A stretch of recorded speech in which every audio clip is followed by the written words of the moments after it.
에스키모인들이 알래스카에 살면서 늑대를 사냥합니다.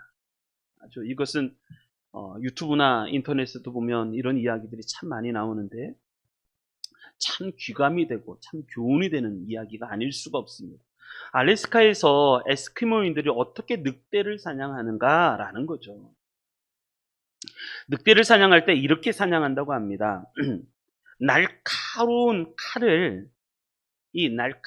칼에다가 짐승의 피를 바른다고 합니다. 짐승의 피를 바르고, 그리고 그 칼을 꽁꽁 얼리게 만든답니다. 이게 칼날을 위쪽으로 해갖고 이게 얼음에다가 탁 거꾸로 새겨놓는다고 합니다. 칼날을 위쪽으로 하기. 그리고 그 칼에는 뭐가 있냐면 짐승의 피가 묻어 있습니다.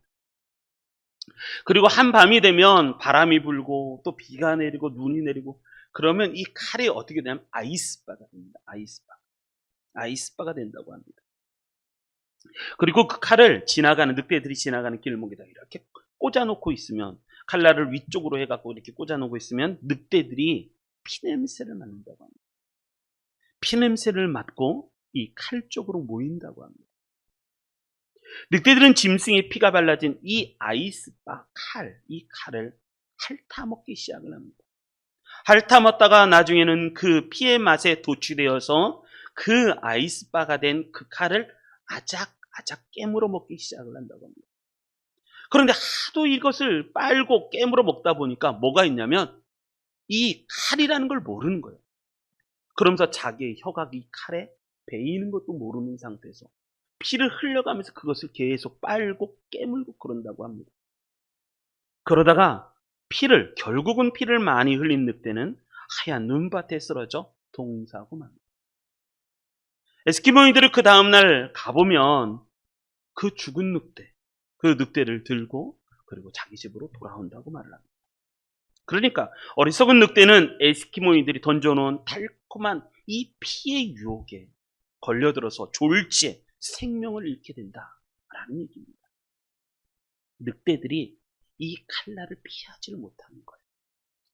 마찬가지입니다. 우리가 지금 6월달 우리가 영적 전쟁, 그러니까 우리가 영적으로 무장하는 영적 군사가 되는 것이 주제로 달려가고 있는데, 사단은 끊임없이 우리를 유혹합니다.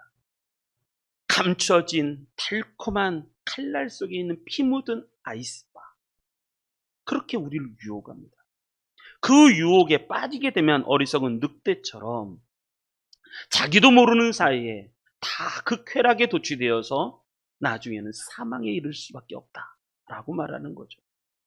그래서 성경에는 우리의 삶이 무엇이냐, 인생이 무엇이냐라고 물어봤을 때 이렇게 합니다. 영적 전쟁이라는 거예요. 영적 전쟁이다. 성경에는 그 말씀이 굉장히 많이 나오고 있어요. 영적 전쟁이다. 에베소서 4장 27절을 보면 이렇게 얘기합니다. 분을 내어도 죄를 짓지 말라는 거예요. 분을 안 낼 수는 없는데 분을 내어도 죄는 짓지 말라는 거예요. 또 분을 낼 수는 있지만 해가 지도록 그 분을 품지 말라는 거예요. 내가 화나는 분노하는 마음을 내일까지 그것이 계속 끌고 가지 못하게 하라는 거예요. 왜냐하면 27절 이렇게 얘기합니다.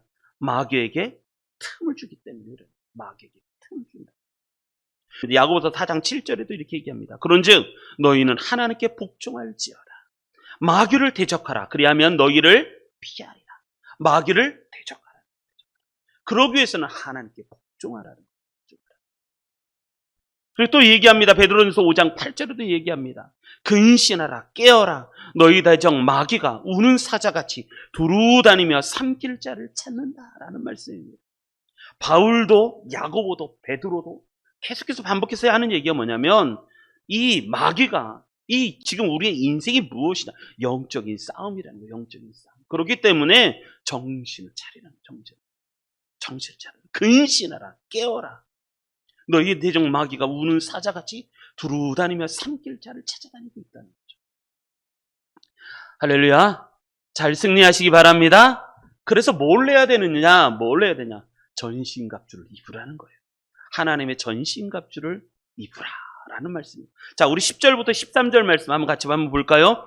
같이 읽어보겠습니다. 시작. 끝으로 너희가 주 안에서와 그 힘의 능력으로 강건해지고 마귀의 간계를 능히 대적하기 위하여 하나님의 전신갑주를 입으라.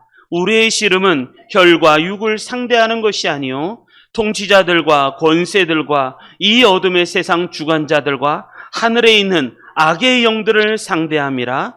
그러므로 하나님의 전신갑주를 취하라. 이는 악한 날에 너희가 능히 대적하고 모든 일을 행한 후에 서기 위함이라. 아멘. 여기 보면 몇 가지 아주 중요한 단서가 나옵니다. 뭐가 있냐면 마귀의 관계를 능히 대적하기 위하여 하나님의 전신갑주를 입으라 라고 말씀합니다. 전신갑주를 입으라. 왜 입어야 되느냐? 그것은 12절에 이렇게 얘기합니다. 우리의 씨름은 혈과 육, 보이는 것을 향한 싸움이 아니기 때문이에요. 우리의 싸움은 보이지 않는 것들의 싸움이라는 겁니다. 그러면서 얘기하기를 혈과 육을 상대하는 것이 아니요 통치자들과 권세들과 이 어둠의 세상 주관자들과 하늘에 있는 악의 영을 상대하는 것이다.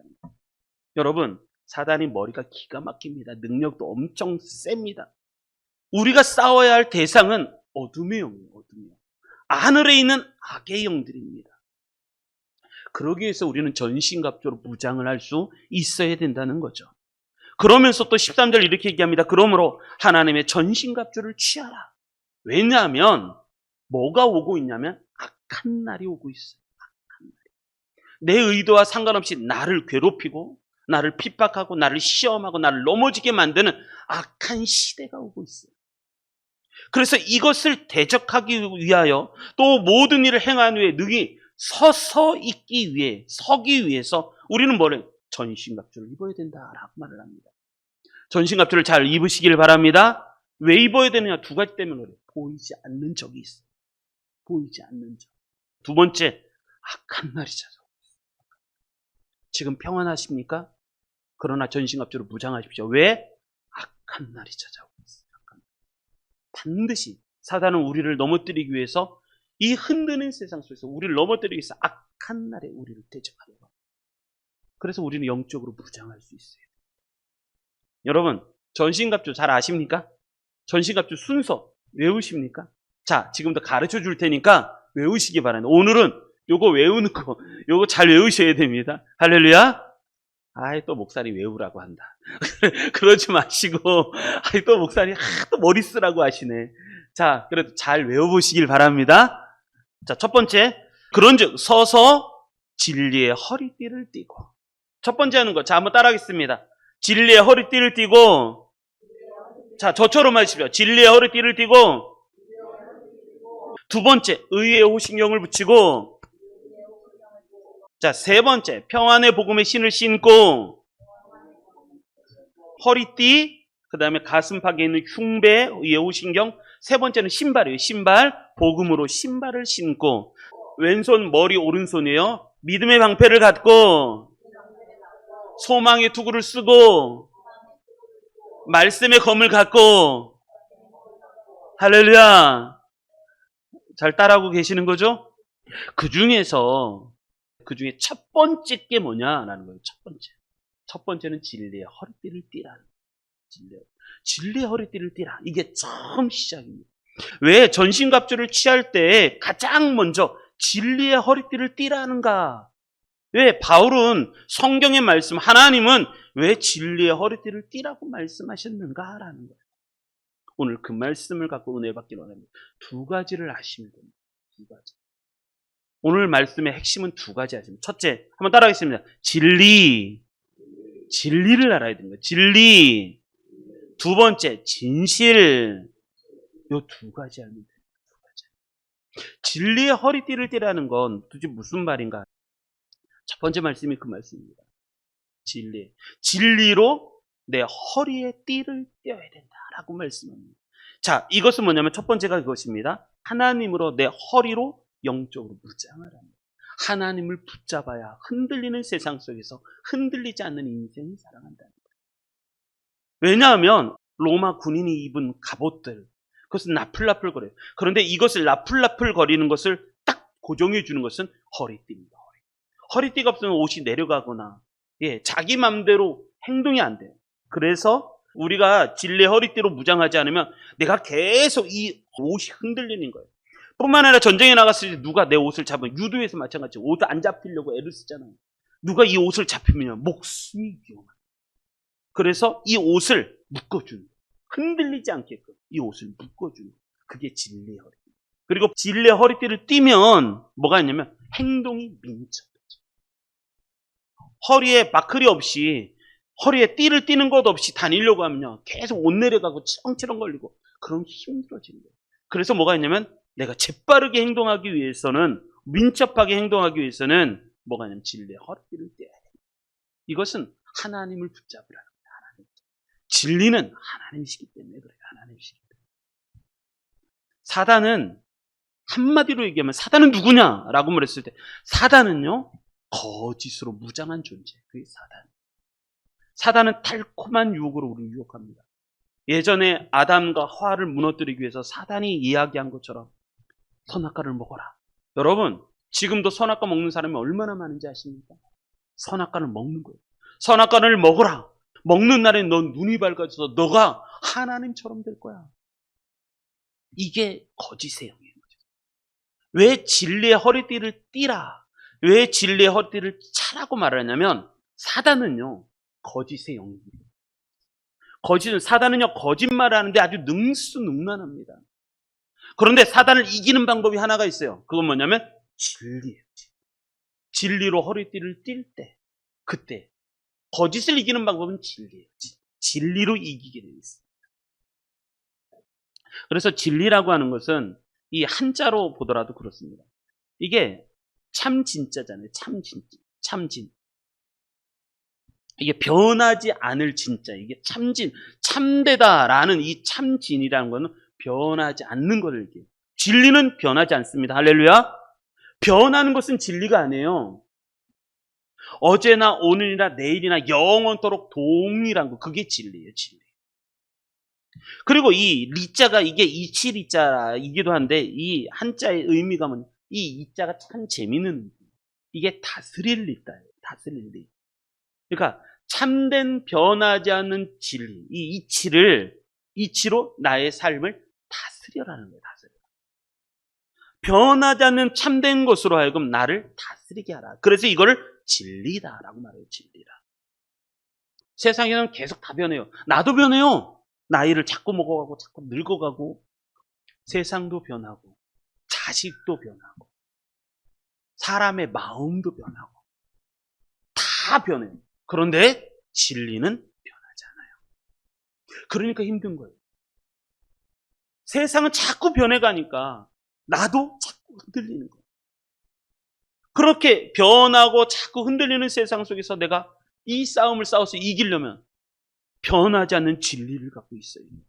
하나님은 변하지 않는 거예요. 하나님의 말씀도 변하지 않아요. 그래서 성경 말씀을 하나님께서 말씀하신 1.1핵이라도 변하지 않는다는 거예요. 하나님의 말씀이 하나라도 떨어지지 않는다는 거예요. 그래서 하나님의 말씀은 진리다라고 말씀합니다. 하나님도 변하지 않고 하나님의 말씀도 변하지 않는다. 그래서 그것이 진리라는 거예요. 세상의 모든 것은 다 변합니다. 그걸 뭐라고 하냐면 이데올로기라고 해요. 이데올로기. 모든 건 다 변해요. 사상 변해요. 정치 변해요. 모든 건 다 변해요. 그런데 변하지 않는 게 있어요. 그것은 하나님과 하나님의 말씀. 그것만은 변하지 않아요. 자, 그러면 변하지 않는 진리는 뭔가? 네 가지만 기억하시고요. 네 가지. 첫 번째, 창조. 한번 따라하겠습니다. 창조. 두 번째, 타락. 세 번째, 구원. 네 번째, 심판.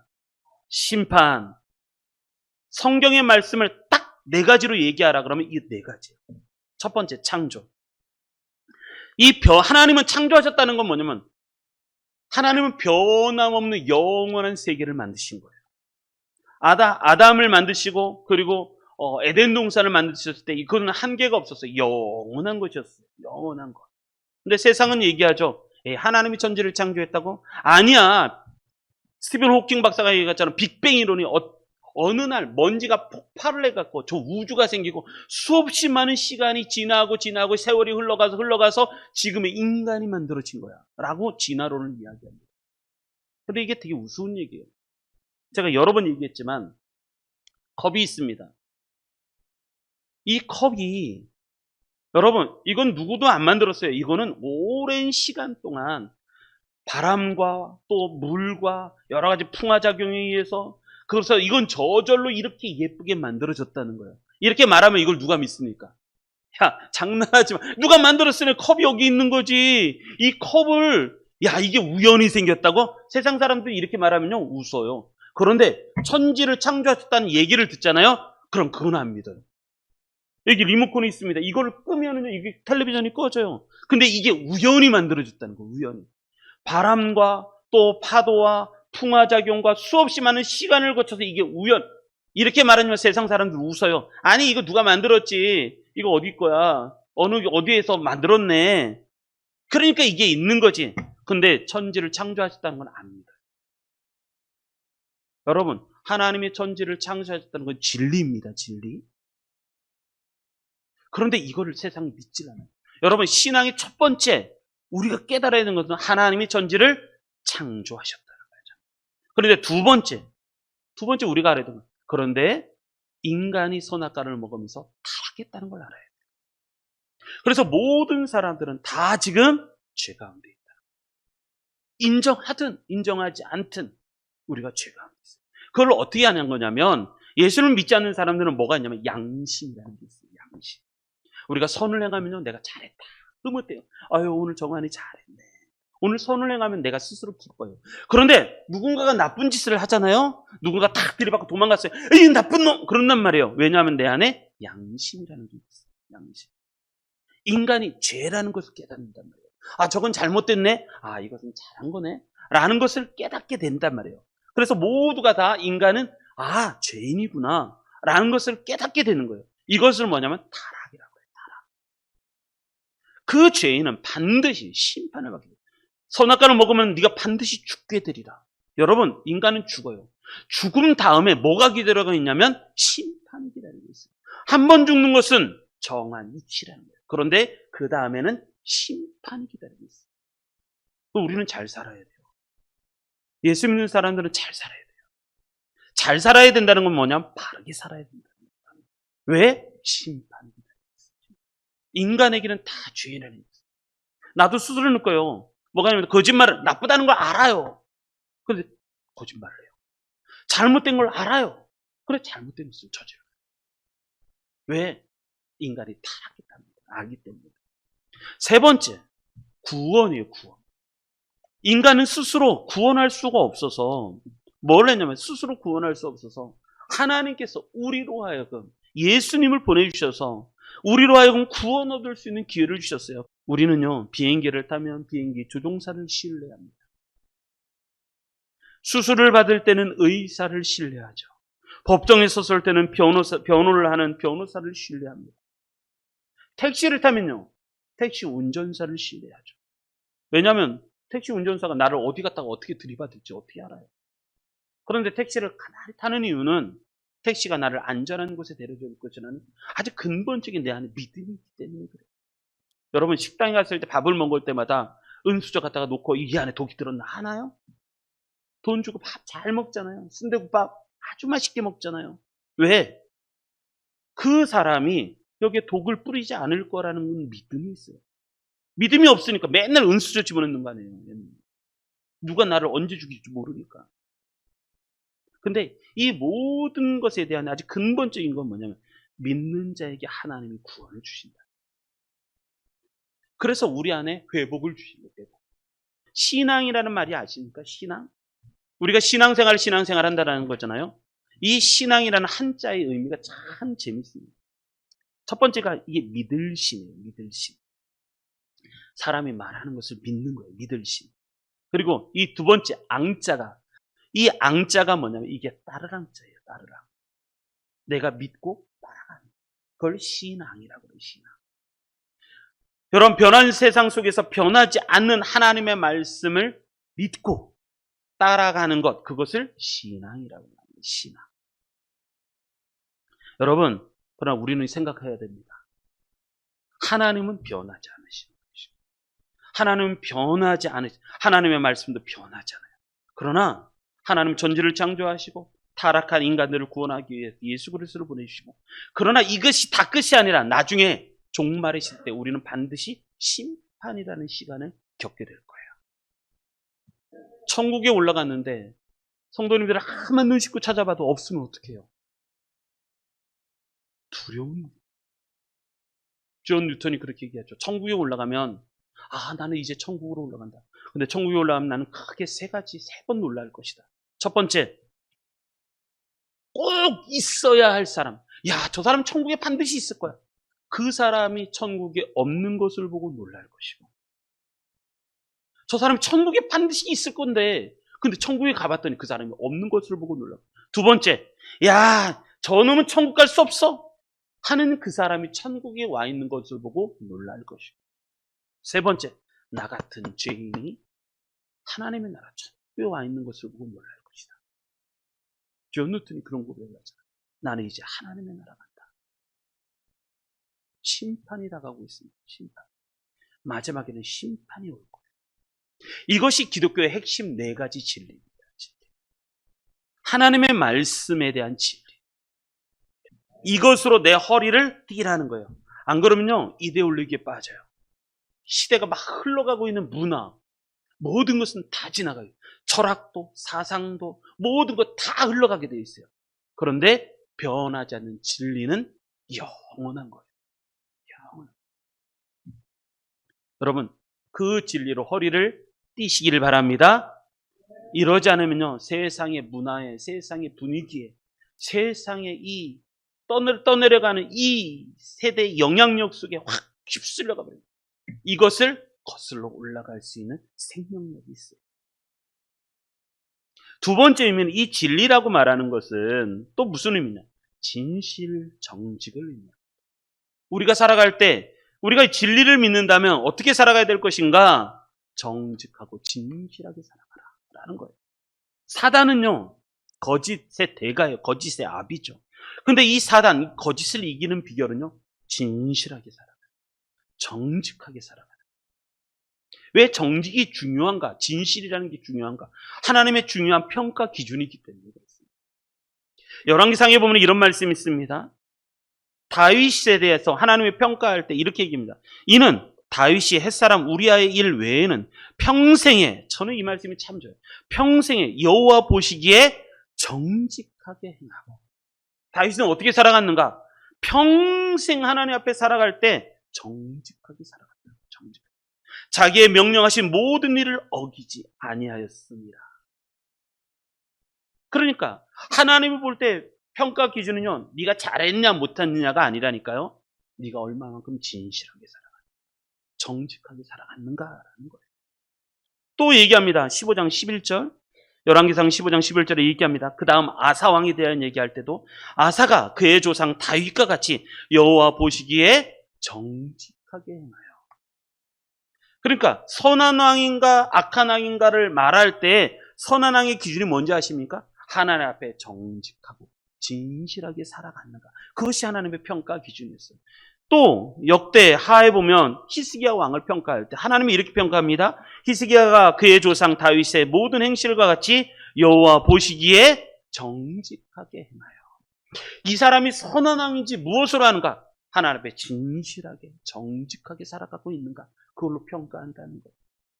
그 반대는 열왕기상 16장 19절에 보면 이렇게 얘기합니다. 이는 그가 여호와 보시기에 악하게 행하여 범죄하였기 때문이라. 그가 여로보암의 길로 행하며 그가 이스라엘에게 죄를 범하게 한 그 죄 중에 행하였더라. 악한다는 거야. 근데 재밌는 게 뭐냐면 성경은 이렇게 얘기해요. 여호와 보시기에 악한 왕, 이걸 악한 왕이라고 얘기해요. 그 악한 왕의 반대는 선한 일을 행했다가 아니라니까요. 악한 왕의 반대는 내가 선을 행해서 선한 왕이 되겠다는 게 아니라, 아까도 얘기했듯이 뭐냐면 하나님 앞에 정직하게 행하여. 악의 반대는 진실과 정직이라는 거예요. 진리의 허리띠를 띠라는 말은 그 말씀이에요. 진실하게 살아야 돼요. 정직하게 살아야 된다. 그 말씀을 하고 있는 거예요. 왜? 하나님의 평가의 기준이기 때문에 그렇습니다. 그럴 뿐만 아니라 정직은요, 진실하게 사는 건 하나님의 자랑거예요. 욥기서에 보면 이렇게 얘기합니다. 여호와께서 사탄에게 이르시되 내가 내 종 욥을 주의하여 보았느냐. 욥에 대한 이야기라는 거죠. 그런데 그 욥을 칭찬하면서 이렇게 그와 같이 온전하고 정직하게 하나님을 경외하며 악에서 떠난 자는 세상에 없느니라. 내가 정직하고 진실하게 살잖아요. 그러면 하나님이 나를 자랑거리로 삼으세요. 여기에서뿐만 아니라 그 다음에서 또 나오죠. 사탄에게 또 이야기합니다. 하나님께서 2장 3절에도 똑같이 나와요. 여호와께서 사탄에게 이르시되 내가 내 종 욥을 취하여 보느냐 그와 같이 온전하고 정직하여. 이것이 온전하게 정직하여가 하나님 앞에 칭찬의 거리, 자랑거리가 됩니다. 야, 우리가 예수님을 믿고 정직하게 살고 진실하게 살잖아요. 그러면 하나님께서 야, 김 집사, 이 집사, 야, 정환아, 이렇게 진실하고 정직하게 산 사람 없었다라고 다른 사람에게 칭찬하신다. 저도 마찬가지예요. 목사가 교회를 얼마나 키웠냐, 사업을 얼마나 잘했냐, 이것이 아니라 하나님이 보시는군요. 정직하게 살았느냐, 얼마만큼 진실하게 살았느냐, 그 말이에요. 뿐만 아니라 정직과 진실은요, 하나님의 심판의 척도가 됩니다. 사도행전을 보면 초대교회가 이제 막 시작해요. 처음 교회, 첫 교회가 하나님 앞에 시작될 때 아나니아 삽비라 사건이 하나가 벌어집니다. 아나니아 삽비라 사건이 벌어질 때 아나니아와 삽비라가 하나님 앞에 헌금을 하려고 작정을 합니다. 근데 그 헌금을 드리다 보니까 아까워서 밭을 파고 논을 팔았는데 아까우니까 이것을 반을 싹 감추고 반만. 그리고 나서 베드로가 이렇게 물었어요. 이게 전부냐? 예, 전부입니다. 그랬더니 베드로가 이렇게 얘기하죠. 베드로가 이르되 아나니아야 어째여 사탄이 내 마음에 가득하여 내가 성령을 속이고 땅값 얼마를 갚혔느냐. 땅이 그대로 있을 때 내 땅이 아니면 판후에도 내 마음대로 할 수가 없더냐. 어째여 이 일을 내 마음에 두었느냐. 사람에게 거짓말하는 것이 아니요 하나님께로다. 하나님은요 내가 헌금을 얼마나 많이 냈느냐 그것을 보고 우와 대단하다 이렇게 얘기하지 않아요. 하나님이 아나니아와 삽비라를 심판하는 이유는 뭐냐면 주님이 처음 하나님의 교회, 주님의 교회를 태동시키는 이 처음 교회 거짓의 영이 득세하는 것을 참을 수가 없는 거예요. 하나님이 아나니아와 삽비라를 심판하시는 이유가 뭐냐? 사탄이 내 마음에 가득하여 내가 누구를 속이고? 성령을 속입니다. 이걸 하나님은 참을 수가 없으신 거예요. 사람에게 거짓말하는 것이 아니요 하나님께로 하는 겁니다. 그러니까 하나님은 거짓의 영, 득세하는 것을 참을 수가 없는 거예요. 정직과 진실은요 하나님의 심판의 척. 근데 저는 이런 생각을 해봤어요. 말씀을 준비하면서 자식이 우리 엄마 아빠가 사업도 잘하고 돈도 많이 벌고 그런데 우리 엄마 아빠는 정직하지 않아. 돈도 많이 벌고 사업도 잘하고 영향력도 있고 그런데 우리 아빠는 진실하지 않아. 우리 엄마는 진실하지 않아. 이 이야기를 들으면 비참합니다. 부모로서 이 이야기를 들으면 정말 비극입니다. 제가 말씀을 준비하면서 그런 생각을 해봤어요. 하나님 앞에 정직하고 하나님은 정직을 보고 진실을 보신다니까요. 어떤 왕이 선한 왕이냐? 정직하고 진실한 왕이 선한 왕이냐. 어떤 왕이 악한 왕이냐? 거짓말을 행하고. 처음 교회가 태동될 때 정직과 진실이 있었는가? 이 정직과 진실이 무너진 것을 참을 수가 없어 하시는 하나님.